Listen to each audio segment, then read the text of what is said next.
PM મોદીની નવસારી મુલાકાતને લઈ સીઆર પાટીલનું મોટું નિવેદન સામે આવ્યું છે। નવસારીના વાસી બોરશી ખાતે 8મી માર્ચે મહિલા દિવસે થનાર કાર્યક્રમ લખપતિ દીદીમાં પીએમ મોદી ઉપસ્થિત રહેશે।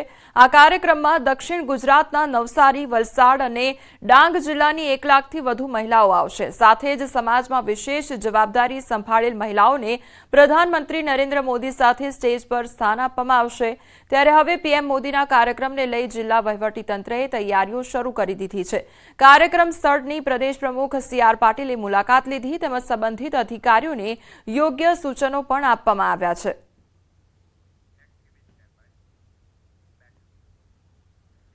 કેન્દ્રીય જળશક્તિ મંત્રી સીઆર પાટીલ નવસારીની મુલાકાતે છે ત્યારે તેમણે ગણદેવી ખાતે યોજાયેલ સરપંચ સંવાદ કાર્યક્રમમાં હાજરી આપી। આ દરમિયાન તેમણે જણાવ્યું કે નવસારીના ગણદેવી તાલુકાને શિક્ષણ ક્ષેત્રે સ્માર્ટ તાલુકો તરીકે ઓળખવામાં આવશે।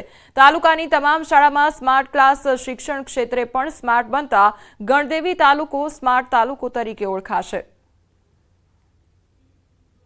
ગામમાં પણ બોર કરીએ છીએ, સિવાય પણ આ રીતે 4x6 નો ખાડો કરીને એમાં પણ પથ્થર નાખીએ તો ક્યારેય કોઈ અંદર પડી નહીં શકે, પણ પાણી ચોક્કસ એમાં ઉતરી શકે।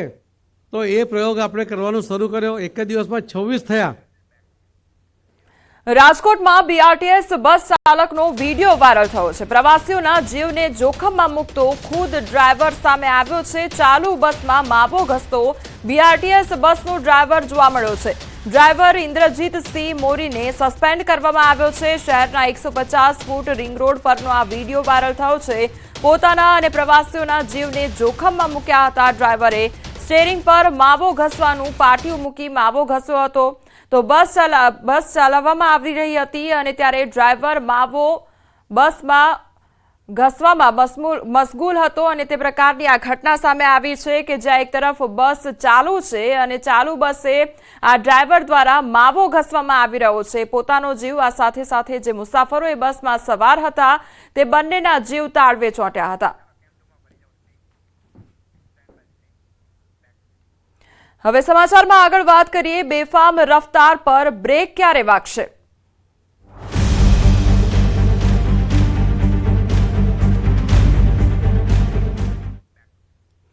વલસાડમાં અકસ્માતમાં બોર્ડના પરીક્ષાર્થીનું મોત નીપજ્યું છે અને ધોરણ 12ની બોર્ડની પરીક્ષા આપવા જતા છાત્રનું મોત નીપજ્યું છે। ધરમપુરના બિલપુડી ગામ પાસે અકસ્માત સર્જાયો હતો। બે બાઇક વચ્ચે અકસ્માતમાં વિદ્યાર્થીનું મોત નીપજ્યું હતું। વિદ્યાર્થીનું મોત થયું અને એક દંપતી ઘાયલ થયું છે। હોસ્પિટલ અર્થે આ દંપતીને ખસેડવામાં આવ્યા છે।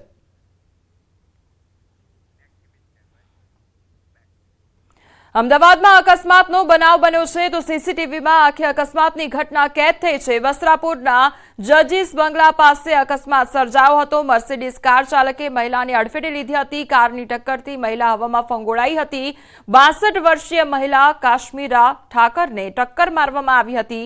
અકસ્માત બાદ મર્સિડીઝ કાર ચાલક સ્થળ પરથી ફરાર થઈ ગયો હતો। સીસીટીવીના આધારે એ ડિવિઝન ટ્રાફિક પોલીસ તપાસ હાથ ધરી રહી છે। વડોદરામાં બસની અડફેટે બાળકનું મોત નીપજ્યું છે અને અમિતનગર સર્કલ પાસે અકસ્માતની ઘટના બની। રોડ ક્રોસ કરવા જતા બાળકને અકસ્માત અડ્યો। અકસ્માતની ઘટનાના સીસીટીવી ફૂટેજ પણ સામે આવ્યા છે। માસૂમ બાળકના મોતથી માતા બેભાન થઈ ગઈ। માતાને સારવાર અર્થે હોસ્પિટલ ખાતે ખસેડવામાં આવી છે। તો અમિતનગર સર્કલ પાસેની આ ઘટના સામે આવી છે જ્યાં અકસ્માત સર્જાયો છે। માસૂમ બાળક રોડ પર રોડ ક્રોસ કરી રહ્યું હતું તે દરમિયાન એકાએક બસ આવી પહોંચે છે અને અકસ્માત સર્જાય છે। તો માસૂમ બાળક બસ નીચે આવી જતા માતા બેભાન થઈ જાય છે। ખેડાના નડિયાદના સાથ બજારમાં લૂંટનો પ્રયાસ હાથ ધરવામાં આવ્યો છે। 3 શખ્સોએ વેપારીને લૂંટવાનો પ્રયાસ કર્યો। દુકાનેથી 50,000 લઈને ઘરે જતા સમયે આખો બનાવ બન્યો હતો। રસ્તામાં રોકી એરગન બતાવી લૂંટવાનો પ્રયાસ કર્યો હતો। વેપારીએ રોકડ ભરેલો થેલો પકડી રાખતા લૂંટનો પ્રયાસ થયો નિષ્ફળ અને લૂંટારોએ એરગનથી હવામાં ફાયરિંગ કર્યાનો વેપારી દ્વારા દાવો કરવામાં આવી રહ્યો છે। લૂંટના પ્રયાસની ઘટના સીસીટીવી કેમેરામાં કેદ થઈ છે। પોલીસે સીસીટીવીના આધારે વધુ તપાસ હાથ ધરી છે। દુકાન બંધ કરીને આ બાજુ થેલી લઈને આવતો હતો। અહીંયા 2 જણ ઊભા હતા।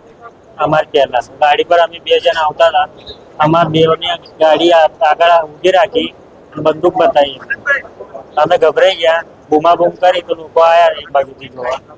એટલે બધા નહીં ગયા, 2 જણા હતા. આગળ એક જણ ઉભો હતું ગાડી પર. કેટલી લોડ કરી તમારી જોડે શું લઈ ગયા? કશું લઈ નહીં ગયા. હું થેલો પકડી રાખ્યો હતો, કશું લઈ નહીં ગયા. બૂમાબૂમ કરી, બંદૂક હતી. ફાયરિંગ ઉપર કરી, ઉપર એક કરી હવામાં. 40-50 હજાર જેવી કેસી. અમદાવાદના થલતેજમાં મોડી રાત્રે ધીંગાણું અને 2 જૂથ વચ્ચે પાર્કિંગ બાબતે બબાલ સર્જાઈ. બોલાચાલી બાદ 2 જૂથ વચ્ચે મારામારી થઈ. સમગ્ર મામલો બોડકદેવ પોલીસ સ્ટેશન ખાતે પહોંચ્યો. થલતેજ ગામના મોટા ઠાકોરવાસ પાસેનો આ બનાવ. અશોક ઠાકોરના ઘર સામે રાહુલ ઠાકોરે ગાડી પાર્ક કરવા જતા બોલાચાલી થઈ હતી. લગ્ન પ્રસંગના કારણે કાર પાર્કની તકરારમાં રાહુલે અશોકને પાઇપ વડે હુમલો કર્યો હતો. તો બોડકદેવ પોલીસે પ્રોહિબિશન અને મારામારી અંગે ગુનો નોંધી કાયદેસરની કાર્યવાહી હાથ ધરી છે. તો 2 જૂથ વચ્ચે બોલાચાલી થઈ અને ત્યારબાદ મામલો બીચક્યો હતો અને ત્યારબાદ હાથાપાઈ પણ થઈ હતી. એકબીજા પર લાકડી વડે હુમલો પણ કરવામાં આવ્યો હતો અને આખો મામલો પોલીસ સ્ટેશને પહોંચ્યો. તો પોલીસ દ્વારા કાયદેસરની કાર્યવાહી હાથ ધરવામાં આવી છે. છોટાઉદેપુરમાં મારામારી અંગે ભાજપના 2 નેતા સામે ફરિયાદ નોંધવામાં આવી છે. કવાંટ તાલુકા પંચાયતના કર્મીને મારવા અંગે ફરિયાદ નોંધવામાં આવી છે. રાજપાલ રાઠવા તેમજ શૈલેષ રાઠવા સામે ફરિયાદ નોંધાઈ છે. કરાર આધારિત કર્મચારીને અલગ અલગ સમયે બંને ઓફિસમાં આવી લાફા માર્યા અને રાજપાલ રાઠવાએ દારૂના નશામાં કચેરીએ આવી બિલો બનાવ કહી કોમ્પ્યુટરના કીબોર્ડ તોડ્યાનો આરોપ પણ લગાવવામાં આવ્યો છે. એટલું જ નહીં, કર્મચારી મિતેશ રાઠવાને થપ્પડ માર્યાનો આરોપ પણ લગાવવામાં આવ્યો છે. અગાઉ ઉમઠી ગામના સરપંચના પતિ શૈલેષ રાઠવાએ પંચાયતના કામો અંગે ઝઘડો કરી થપ્પડ માર્યાનો પણ આરોપ છે. તો રાજ્યપાલ રાઠવા પૂર્વ સાંસદ રામસિંહ રાઠવાનો ભત્રીજો તો શૈલેષ રાઠવા ધારાસભ્ય જયંતિ રાઠવાનો સાળો થાય છે. પાટણ એચએનજીયુમાં દારૂકાંડ મામલે પાટણ એસપીને નોટિસ ફટકારવામાં આવી છે. રજૂઆતકર્તાઓને ખોટી રીતે જેલમાં પૂરવા મામલે પાટણ એસપીને નોટિસ ફટકારી 20 દિવસમાં ખુલાસો માંગવામાં આવ્યો છે. માનવ અધિકાર આયોગે આ નોટિસ ફટકારી છે. કિરણ પરમાર અને જયેશ ચૌધરીએ માનવ અધિકાર આયોગને બી ડિવિઝન પોલીસે ખોટી રીતે અટકાયત કરી અપશબ્દો બોલી માર માર્યાની રજૂઆત કરી હતી. તેથી નોટિસ ફટકારવામાં આવી છે. સાથે જ એસપીની મંજૂરી વિના અન્ય પોલીસ અધિકારી માનવ આયોગને અહેવાલ મોકલશે તો તે ગ્રાહ્ય રાખવામાં નહીં આવે તેવો નોટિસમાં ઉલ્લેખ પણ કરવામાં આવ્યો છે. દાહોદના ભીલવાડા ખાતે દબાણ દૂર કરવાની કામગીરી હાથ ધરવામાં આવી છે. 100 જેટલા કાચા અને પાકા મકાનોના દબાણ દૂર કરવાથી કામગીરી હાથ ધરવામાં આવી છે. એમજીવીસીએલ પોલીસ તેમજ નગરપાલિકાના કર્મચારીઓ સાથે દબાણ દૂર કરવાની કામગીરી હાથ ધરવામાં આવી છે. દબાણ હટાવવાની કામગીરી કરતા સ્થાનિક લોકોમાં રોષ જોવા મળ્યો છે. સ્થાનિકોના ટોળા એકત્ર થઈ ગયા છે. લગભગ 1 મહિના પહેલા નોટિસ આપવામાં આવી હતી. ત્યારબાદ દબાણ હટાવવાની કામગીરી કરવામાં આવી છે. Smart city road upgradation project અંતર્ગત રસ્તા પૈકીના જે કોઈ પણ દબાણ હતા અને જે લાસ્ટ ડ્રાઈવમાં બાકી રહી ગયેલા હતા એમને સૂચના અને નોટિસો આપ્યા બાદ આજે દબાણ દૂર કરવાની કાર્યવાહી હાથમાં ધરવામાં આવી છે. અમારે નોટિસ આપી નહીં અને અમારે સાંજે આવીને 10 મિનિટનો ટાઈમ આલ્યો તો અમે 10 મિનિટમાં જઈએ તો જઈએ કઈ 3 વાર માપવા આવ્યા તો એમાં એમ કીધું કે તમારો ઘરો ના જાય. એટલે અમે કશે વ્યવસ્થા ના કરી અને અમારે કશું સરકારનું અમારે કશું મળ્યું નહીં. આની સુધી બીજી વાર અમારા તોડ્યા. અમે કેવી રીતના કઈ જઈએ? નાના નાના અમારા બચ્ચા, અમે સવારથી સાંજ સુધી કામ કરીએ ત્યારે અમારે રોટલો મળે. સમાચારોમાં આગળ વધીએ તે પહેલા રોકાઈશું એક બ્રેક માટે.